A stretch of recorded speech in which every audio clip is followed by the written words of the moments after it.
You know that moment when you're scrolling through social media and you see some 25-year-old influencer bragging about their investment portfolio while you're sitting there wondering if you've already missed the boat. Well, I've got some news that's going to completely flip that narrative on its head. Your 40s aren't the decade where your financial dreams go to die. They're actually the decade where they finally come alive.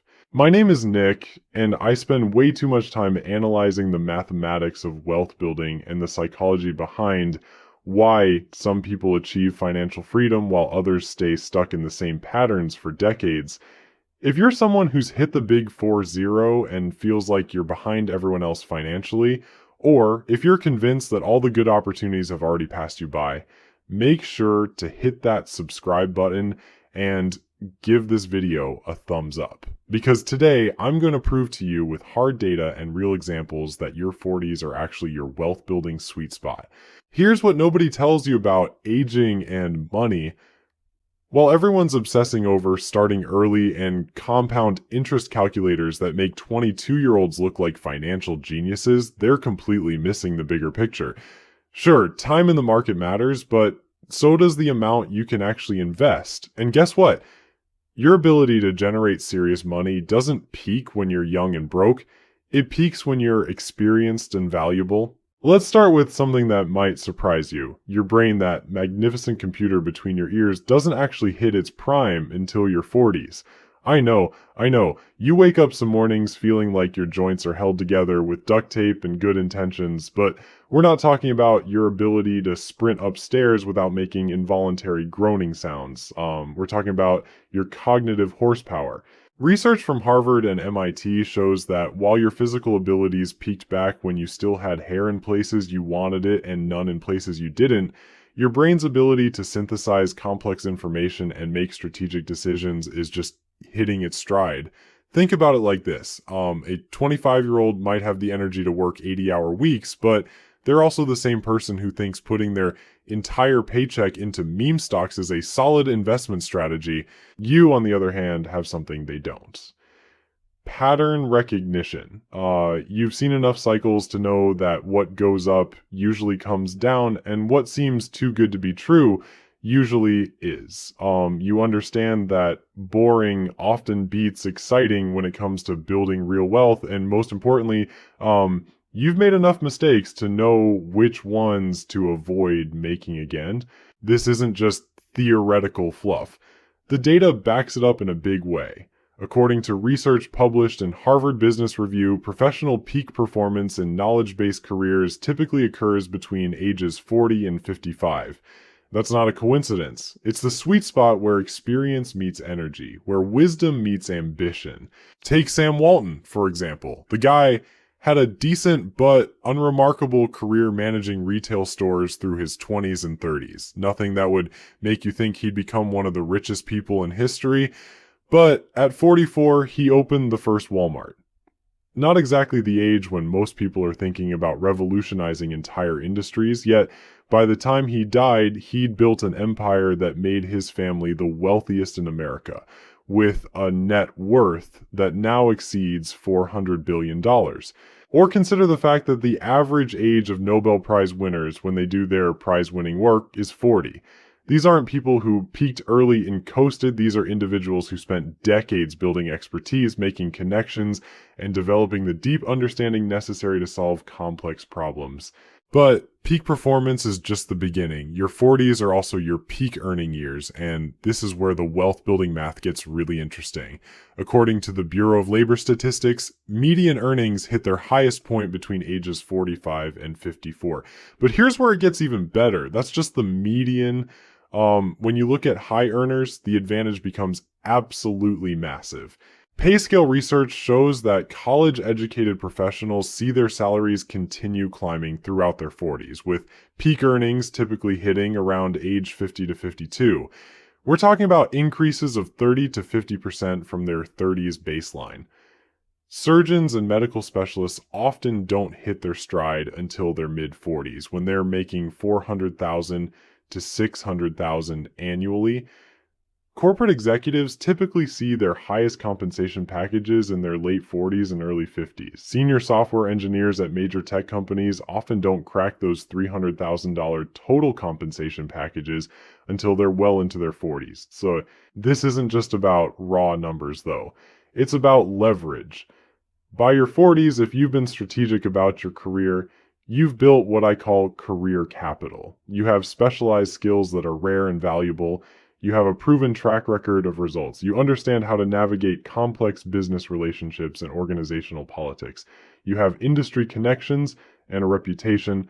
All of this translates into negotiating power that you simply didn't have in your 20s or 30s. You can command higher salaries, secure better positions, or even start your own business with a built-in network of potential clients and partners. When a 25-year-old asks for a raise, they're hoping someone takes pity on their student loans. When a 45-year-old asks for a raise, they're backing it up with 2 decades of measurable value creation.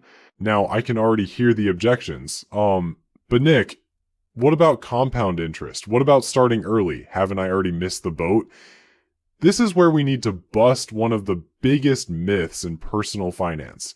The idea that if you don't start investing in your 20s, you're doomed to financial mediocrity. Let me show you why the math doesn't support this doom and gloom narrative. Let's run a comparison between an early starter and a so-called late starter. Our early starter begins investing at 25, putting away $500 a month for 40 years at a 7% return. After 4 decades, they end up with approximately $1.3 million. Not bad. And this is exactly why financial gurus love preaching the start early gospel. But now let's look at our supposedly late starter who begins at 40. Here's the key difference. Because they're in their peak earning years, they can afford to invest $1,500 a month for 25 years at that same 7% return. What does that get them? They end up with $1.2 million. Almost exactly the same result with 15 fewer years in the market. And here's the beautiful part. That $1,500 a month is totally realistic. For someone in their 40s who's hitting their career stride, it's not some fantasy number that requires living on ramen noodles and never having any fun. It's what happens when you combine peak earning power with the wisdom to live below your means. But let's take this even further. What if our 40-year-old can save $2,500 a month? That's completely achievable for someone making excellent money in their prime earning decade. At $2,500 a month for 25 years, they accumulate $2 million. Now, they've blown past the early starter by a significant margin, proving that compound interest doesn't care about your age. It cares about the size of your contributions and the time you give it to work. This is the secret that nobody talks about when they're busy shaming people for not starting to invest at 22. Warren Buffett, the poster child for long-term investing, didn't become a billionaire until he was 56 years old. Think about that for a second. The most famous investor in history didn't hit the billion-dollar mark until he was well past his 40s, and here's the kicker. 99% of his wealth was accumulated after age 50. If that doesn't shatter every excuse you've been telling yourself about being too old to build wealth, I don't know what will. The man who literally wrote the book on compound interest didn't even hit his financial stride until most people think they're supposed to be winding down. Here's what's really happening in your 40s that makes this decade so powerful for wealth building. You've developed something that's absolutely priceless in the world of money management, wisdom. And I don't mean the kind of wisdom that comes from reading finance books or watching YouTube videos about cryptocurrency. I mean the hard-earned, battle-tested wisdom that only comes from making actual mistakes with real money and living to tell about it. You remember that time in your 20s when you bought a timeshare because the salesperson offered you free Disney tickets? Yeah, that's not happening again. Yeah, you've learned to spot financial nonsense from 3 zip codes away. You understand that when someone promises guaranteed returns with no risk, they're probably selling something that rhymes with Fonzie scheme. You've developed what I call street smarts for money, and that's worth more than any fancy MBA when it comes to building actual wealth. This wisdom shows up in countless ways. You're less likely to panic when the stock market has one of its dramatic temper tantrums. You've been through enough recessions to know they're temporary. You've seen enough market crashes to understand they're opportunities in disguise. You're not the person refreshing your portfolio every 5 minutes, wondering if you should sell everything because some talking head on television said, the sky is falling. But it's not just about avoiding bad decisions. Your 40s are when you start making genuinely smart ones. You understand the real cost of debt because you've probably paid it. You know the difference between good debt and stupid debt. You've learned that borrowing money to buy a jet ski is not the same as borrowing money to buy rental property. You figured out that credit cards are financial weapons that can either build wealth or destroy it, depending on who's holding them. Take Julia Child, for instance. She spent years wandering through various government jobs, feeling completely lost about her purpose in life. Sound familiar? It wasn't until she hit 36 and moved to France that she discovered her passion for cooking. But here's the crucial part. She didn't immediately quit everything and open a restaurant like some impulsive 25-year-old would. She spent years learning, studying, making countless mistakes in the kitchen. She understood that mastery takes time and shortcuts don't work. She didn't write her first cookbook until she was 49. 49, an age when society tells women they're supposed to be invisible. That cookbook became Mastering the Art of French Cooking and launched a culinary empire that lasted decades. Her television career didn't even begin until she was 50, all because she had the wisdom to know that real success isn't about speed, it's about substance. Or consider Vera Wang. She climbed the corporate ladder at Vogue for 17 years, then moved to Ralph Lauren. When she was passed over for the editor-in-chief position at Vogue, a crushing professional blow that would have sent many people into early retirement mode, she did something different. At age 40, she made a calculated decision to enter the fashion industry not as an employee, but as an entrepreneur. She used every lesson she'd learned about fashion, business, and yes, even disappointment, to build what would become a billion-dollar bridal empire. This is what emotional and financial maturity looks like in action.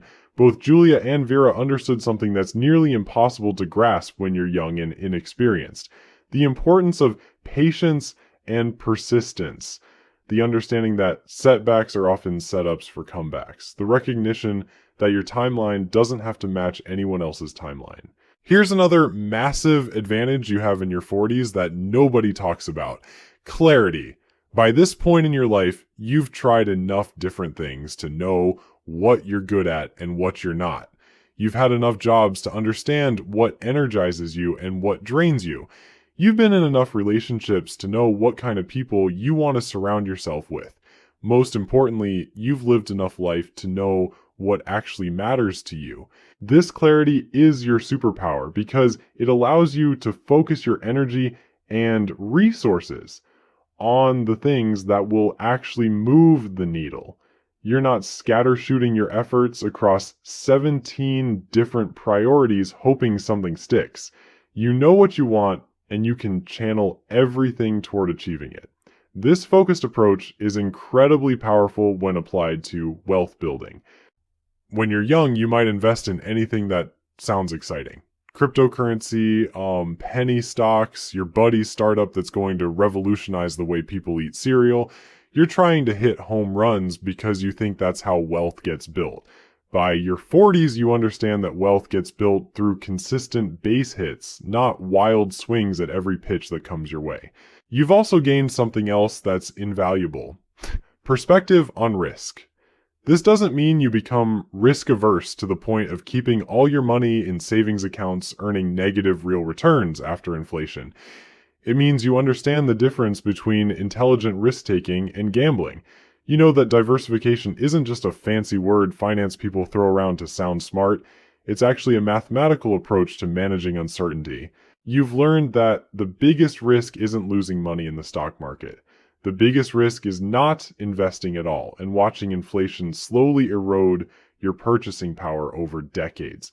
You understand that keeping all your money in cash feels safe, but it's actually a guaranteed way to get poorer over time. This perspective allows you to take the kind of calculated risks that actually build wealth. But perhaps most importantly, you've developed patience, real patience, not the fake patience that comes from reading inspirational quotes on Instagram. You understand that compound interest is called the eighth wonder of the world for a reason, and that reason isn't because it works overnight. You've learned to think in decades, not quarters. You can plant financial seeds today knowing you won't see the full harvest for years, and you're okay with that because you understand how the game actually works. This patience extends beyond just investing. It shows up in career decisions, business ventures, and major life choices. You're not looking for get rich quick schemes because you've seen enough of them fail spectacularly. You're looking for get rich slowly strategies that actually work, even if they're not as exciting to talk about at dinner parties. The research backs this up in fascinating ways. Studies show that people in their 40s make significantly better financial decisions than younger individuals. They're less likely to take on high-interest consumer debt. They're more likely to have emergency funds. They're better at distinguishing between wants and needs. They're more realistic about their retirement planning timelines. All of this translates into something that might shock you. Your 40s are when you finally stop making the financial mistakes that keep most people broke forever. You know that shiny new car isn't an investment. It's a depreciating asset with a monthly payment attached. You understand that your house isn't your retirement plan, it's where you live. You've figured out that credit card rewards programs aren't free money, they're marketing schemes designed to get you to spend more. But here's where things get really interesting, and this is something that separates the wealth builders from the wealth dreamers. By your 40s, you've developed what I call a financial immune system. You've been exposed to enough financial viruses that you've built up resistance to the really dangerous ones. You don't get excited when your neighbor tells you about some hot stock tip. You don't panic when the market drops 20% in a month. You don't fall for the latest cryptocurrency that promises to make you rich if you just buy now before it goes to the moon. This financial immune system is worth more than any investment strategy because it prevents you from making the kind of catastrophic errors that can wipe out decades of progress in a matter of months. You've seen what happens when people put everything into one investment. You've watched friends lose their shirts chasing the next big thing. You've learned that the most dangerous words in investing are, "This time is different." And speaking of dangerous, let's talk about something that nobody mentions when they're busy telling you it's too late to start building wealth. Here is the hidden advantage of starting your serious wealth building journey in your 40s. You get to skip the stupid phase entirely. When you start investing in your 20s, you typically spend the first decade making every possible mistake. You buy high and sell low because you don't understand market cycles. You chase performance, jumping from one fund to another based on last year's returns. You panic during corrections and sell at exactly the wrong time. You get talked into whole life insurance policies by smooth-talking salespeople. You invest in individual stocks because you think you can outsmart professional fund managers. By the time you figure out what you're doing, you're approaching 40 anyway. So starting in your 40s means you get to skip this expensive education phase and go straight to the wealth building phase, and you can implement a boring, diversified, low-cost investment strategy from day one because you're old enough to appreciate boring. Boring is beautiful when it comes to money. Here's another massive advantage that comes with age. You've learned to ignore noise, and man, is there a lot of noise in the financial world. Every day, someone is predicting the next crash. Every week, there's a new investment trend that's going to revolutionize everything. Every month, some expert is explaining why everything you thought you knew about money is wrong. When you're young, you listen to all of it. You read every article, watch every video, follow every guru. You change your strategy every time you read something new because you think more information equals better results. By your 40s, you've learned that more information often equals paralysis and confusion. You understand that the best investment strategy is usually the most boring one, and the best time to change your strategy is almost never. This ability to filter out noise and focus on what actually matters is incredibly valuable. While younger investors are constantly second guessing themselves and switching between strategies, you can stick with a plan for decades. And consistency, it turns out, is one of the most powerful forces in wealth building. Look, if you're sitting there in your 40s thinking you've missed the wealth building train, you're not just wrong. You're spectacularly wrong. You haven't missed anything. You've actually arrived at the station just as the express is pulling up. You have peak earning power, battle-tested wisdom, laser focus, and enough time for compound interest to work its magic. While everyone else is busy panicking about starting late, you can quietly build the kind of wealth that would make your 25-year-old self weep with envy. Your best financial decade isn't behind you, it's right now. So stop scrolling through social media comparing yourself to crypto kids and start acting like the financial powerhouse you actually are. If this video changed how you think about aging and money, smash that subscribe button and I'll see you in the next one.